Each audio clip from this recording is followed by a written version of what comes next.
House of the Dragon, Season 2, Episode 6. Let's talk about it. Okay, so Episode 6 of Season 2 of House of the Dragon is now out and available for you guys to go and check out. And another great episode as we continue on this story of the civil war between the Targaryen family. Now, a lot of things did happen in this episode that are going to lead to some big events that are coming, and you can feel that.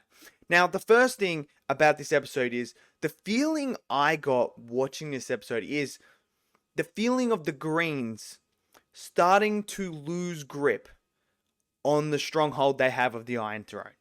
I could feel that. That was the tension throughout this whole entire episode that I felt.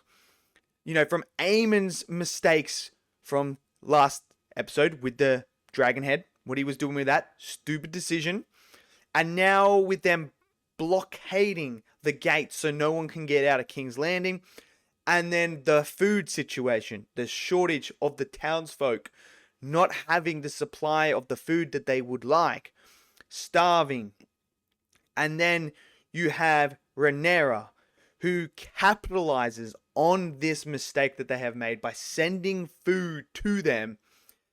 And now you feel the unrest happening in King's Landing.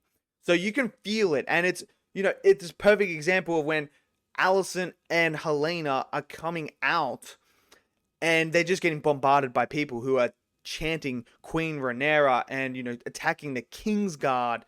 So you have all that happening, and that showcases you the friction that is building in King's Landing between the Greens and the actual folk that live there. So you can feel that. That is just one thing that is so centered at this episode, is just the feeling that the grip is loosening.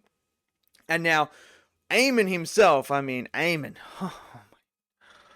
this guy, man, he's ruthless. You got to give him credit. He is ruthless. He's a great character in the terms of being a villain. He has also performed brilliantly.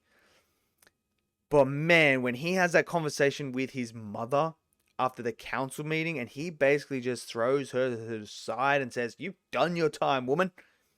It's now my time. I'm the Prince Regent. I am sitting on the throne right now. I'll do things my way. You're off my council, and I'm going to go get my grandfather to come back." So that was great. Then you obviously have Lars Strong trying to, you know, get his hand in there with Aemon as well. Like, oh, you need to pick a hand. You know, Christian Cole was Aegon's hand. You need another hand. And then, you know, when Aemon's like talking to him and he's like, I wouldn't accept it. I wasn't putting myself up. And he's like, I'm not telling you that you're going to be my hand. You're going to go fetch the hand for me, which is going to be my grandfather. Go and do that. So, I mean, I love how Aemon's ruthless like that to Lars Strong. And then obviously when Aemon goes and sees his brother Aegon, who is just, oh, man, as much as like he's a bit of a dick, you got to feel for the guy. Like, look at it, it just looks in pain, and Aemon sitting there, you just don't know what's going to happen with Aemon when he's in there. You don't know whether he's going to try and kill him, what's he going to do, what's he planning, who knows. And then obviously Lars Strong comes in later on, and he's trying to tell Aegon, like, I will protect you, I will do this, I'm someone on your side. It's like, bruh, get out of here. Get out of here, man. That guy is always trying to manipulate the situation so that he is in the best possible scenario. We call him Littlefinger 2.0. That's really what Lars Strong is. So you have that. You have Daemon still going on his little side quest in Harrenhal. That's all happening. He's reliving past events and experiences that he's had that is eating him up on the inside. So he's still got darkness inside of him that he's got to deal with. And that's what these flashbacks are. And I think it's good for that Daemon character to have that. And, you know, the sense of him losing control and feeling like, I need to get a hold of my, you know, my senses here and try and escape this. So you have him doing all that side quest. I know some people don't like it at the moment, and that's fine. I think it's very interesting seeing him dive into that with his brother and how he, because we know he loves his brother, but he's also mad that he wasn't named the heir. You know, he's got all these things running through him, so he's trying to deal with that. Then you have the stuff with Rhaenyra and what's happening at Dragonstone. You know, she came up with this idea last episode. Let's get some people that might have Valyrian blood in them and get them and see if they can, mix it with the dragons. Try and, get these other dragons that are unclaimed to have dragon riders. So she has this knight that she figures out is, got potential there. There's potential for him to go in there. This scene alone, oh my days, you could feel the tension when he's sitting there and they're chanting to try and get Sea Smoke to come. Beautifully shot. And then when Sea Smoke comes and you just feel it, you can feel the fear on this knight's, radiating from him. And then when he thinks he's finally done it, Sea Smoke says, "Ha ha, gotcha." Boom, and just burns him. And oh, it's brutal. It is absolutely brutal in such a great way. So Rhaenyra's now thinking, I can't do that anymore, because if this gets out, no one else is wanting to do it, because people are dying from these dragons. We can't have that. But then she's always like, I've lost so much. I don't have an army. How am I going to do all this? So you have that happening as well. You obviously have the Lannister army at the start. They're marching as well. So there's a plan. Christian Cole's going to meet them. Then you have Aemon is planning on coming with Vhagar there as well. So you know what that means. Something's going to be defenseless. What could happen? Who knows? I guess we're going to find out later on.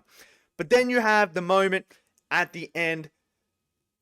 Adam of Hull is there on the beach.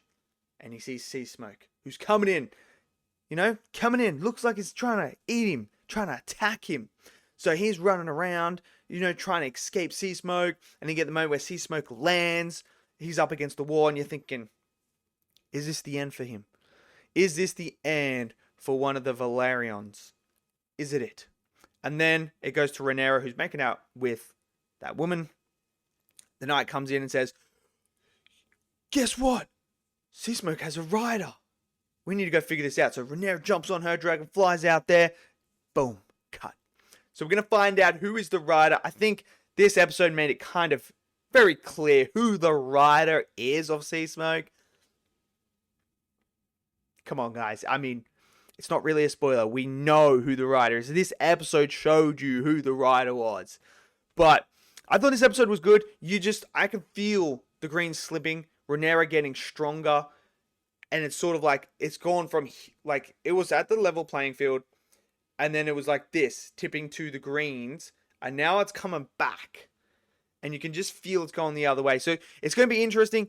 Otto Hightower, is he going to come back? Is he not? What's going to happen with that? Aemon and Vhagar leaving King's Landing. Is that a good idea? We're going to find out. What's going to happen with Daemon? Is he going to finish his side quest and come to help?